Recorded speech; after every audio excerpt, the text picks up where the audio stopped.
అందుకే చెప్తున్నా, ఇన్ని రోజులు చెప్పలే. ఆ మధ్యలో పోయినసారి నా కొడుకు గ్రాడ్యుయేట్ అయినప్పుడు వచ్చినప్పుడు నేను మా నాన్నకు రాసుకున్న లెటర్ లీక్ చేస్తే కూడా ఆ 70, 80, 90 రోజుల నాకు నరకం చూపిస్తున్నారు. ప్రతిరోజు సోషల్ మీడియాలో ఇష్టం వచ్చినట్టు రాపిస్తున్నారు. ఎప్పుడు వీళ్ళ పేర్లు తీసుకోలే, ఇష్టం వచ్చినట్టు ప్రెస్ వాళ్ళకు మాట్లాడుతూ చాలా విషయాలు చెప్తున్నారు. ఎప్పుడు వాళ్ళ పేర్లు తీసుకోలే. ఇలా తీసుకుంటున్నా, ఎందుకంటే విషయం నాది కాదు, ఇది తెలంగాణ పరువు ప్రతిష్టకు సంబంధించిన విషయం. ఇలా దేశంలో ఏ మూలకు పోయినా ఎక్కడికి పోయినా కేసీఆర్ అంటే ఒక మహానాయకుడు, త్యాగం చేసిన నాయకుడు అని చెప్పి మాట్లాడతారు. రేపటి నుంచి ఏం మాట్లాడతారు? సిబిఐ ఎంక్వైరీ చేస్తే ఏం మాట్లాడతారు? కేసీఆర్ అంటే సిబిఐ కేసు అంటారు. మా నాన్న పరువు పోతే నాకా బాధ, మీకా?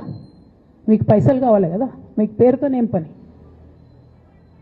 ఇంకా కూడా ఈ విషయాలు అర్థం చేసుకోకుండా, ఇంకా కూడా ఇటువంటి వ్యక్తుల్ని దూరం పెట్టుకోకుండా ఉంటే ఇక కేసీఆర్ గారి మీద సిబిఐ కేసు వేసేటటువంటి స్థాయికి వచ్చినాక ఏం పార్టీ ఉంటేంది పోతుంది.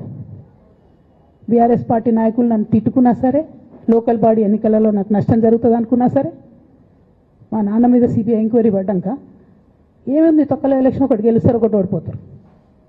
అసలు ఓడిపోయే పరిస్థితి ఎట్లా వచ్చింది? ఇటువంటి దుర్మార్గుల వల్ల కాదా వచ్చింది? ఆలోచన చేసుకోవాలి కదా. అంటే నా దగ్గర పైసలు ఉన్నాయి, టీవీలు ఉన్నాయి, సోషల్ మీడియాలు ఉన్నాయి, ఏటు పడితే అటు మాట్లాడతామంటే తోలు తీస్తాం చెప్తున్నా నేను. గీత గీసుకుంటాం బిడ్డ. మీరు ఒక్క కమెంట్ పెడితే మేము 10 చేస్తాం. ఏది పడితే అది మాట్లాడచ్చు సోషల్ మీడియాలో అనుకుంటూ చూసుకుంటూ ఊరుకుంటున్నా.